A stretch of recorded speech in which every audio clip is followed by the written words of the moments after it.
होली करीब है और पूरे यूपी में तैयारियां चल रही हैं, लेकिन संभल में हिंसा के बाद से मनाई जाने वाली पहली होली को लेकर सियासत जारी है। अब मुख्यमंत्री योगी ने कहा है कि होली साल में एक बार पड़ती है, जुम्मे की नमाज तो हर सप्ताह पढ़नी है। ऐसे में जरूरी नहीं कि जुम्मे पर नमाज पढ़ने लोग मस्जिदों में ही जाएं। में 3 लेयर की सुरक्षा तैयार की गई है। होली के जुलूस बॉक्स फॉर्मेट में निकाले जाएंगे। अशांति फैलाने वालों को बख्शा नहीं जाएगा, यानी तमाम तैयारियां वहां प्रशासन की तरफ से कर ली गई कि किसी भी तरह की कोई दिक्कत होनी ही नहीं चाहिए, क्योंकि एक ही दिन में दोनों ही चीजें पड़ने की वजह से कोई भी वहां पर अप्रिय घटना न घटे, इसीलिए 3 लेयर सिक्योरिटी की बात कही गई है।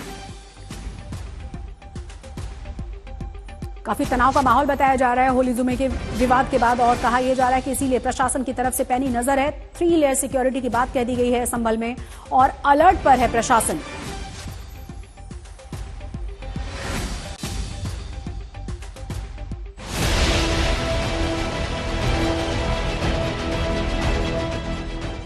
मंदिर मस्जिद विवादों पर सुलगता रहा यूपी का संभल इस बार होली जुमे पर उबल पड़ा था।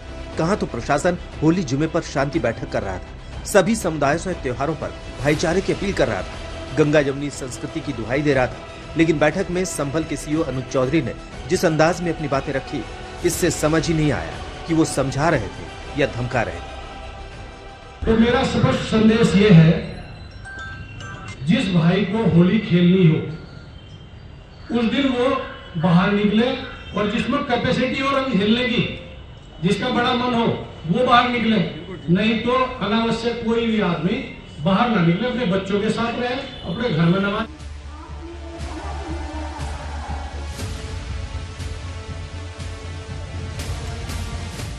चौदह मार्च को होली है, 14 मार्च को जुमा भी है। ऐसे में मामला सांप्रदायिक सद्भाव का है। संभल में तनाव के बीच होली मनाने की तैयारी है। रमजान का दूसरे जुमे को होली मनाए जाने की तैयारियों के बीच कानून व्यवस्था बनाए रखना प्रशासन के लिए बड़ी चुनौती है। सांप्रदायिक सौहार्द की दुहाई देते हुए सीएम योगी कह रहे हैं कि होली के दिन दूसरे समुदाय के लोग घरों में नमाज पढ़ लें, और अगर मस्जिद जाना भी हो तो रंग से परहेज ना करें। होली साल में एक बार में पड़ती है, और जुमे की नमाज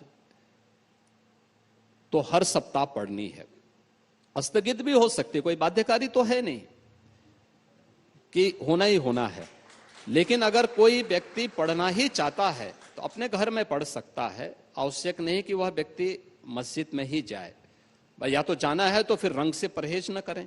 अगर रंग से किसी को परहेज है तो अच्छा होगा, और पुलिस अधिकारी ने यही बात समझाई। सियासी रंग गाढ़ा है। संभल के सीईओ अनुज चौधरी ने हाल ही में वहां पीस कमेटी के सामने सांप्रदायिक सौहार्द बनाने की अपील की थी। तो मेरा स्पष्ट संदेश ये है, जिस भाई को होली खेलनी हो उस दिन वो बाहर निकले, और जिसमें कैपेसिटी और हिलने की, जिसका बड़ा मन हो वो बाहर निकले, नहीं तो अनावश्यक कोई भी आदमी बाहर ना निकले, अपने बच्चों के साथ रहे, अपने घर में नमाज पढ़े। इसी बयान को लेकर विपक्ष ने अनुज चौधरी पर सवाल उठाए और यूपी सरकार पर भी निशाना साधा। देखिए, अनूप चौधरी ने तो दंगा कराया था। अनूप चौधरी कह रहे थे गोली चलाओ गोली चलाओ। देखा सबने कि नहीं देखा? सबने देखा है। वही सीईओ थे जो हुआ था, तो वो उनसे क्या उम्मीद करोगे? कोई ठीक बात करेंगे? जब कभी व्यवस्था बदलेगी तो ऐसे लोग तो जेलों में रहेंगे। सियासी दांवपेच के बीच संभल प्रशासन अलर्ट है। होली में महज 4 दिन बाकी हैं, लिहाजा वहां पुलिस की मुस्तैदी बढ़ा दी गई है। किसी भी अनहोनी को टालने के लिए प्रशासन ने संभल को 29 सेक्टर और 6 जोन में बांटा है।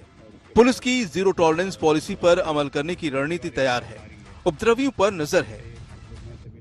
सभी जगह सेक्टर मजिस्ट्रेट तैनात किए गए हैं। कुल 29 सेक्टर बनाए गए हैं, 6 जोन बनाए गए हैं, और जो 3 लेयर सिक्योरिटी सिस्टम है वो भी लगाया गया है, ताकि किसी भी प्रकार का कोई भी न्यूसेंस या कोई समस्या उत्पन्न न हो, अशांति उत्पन्न न हो।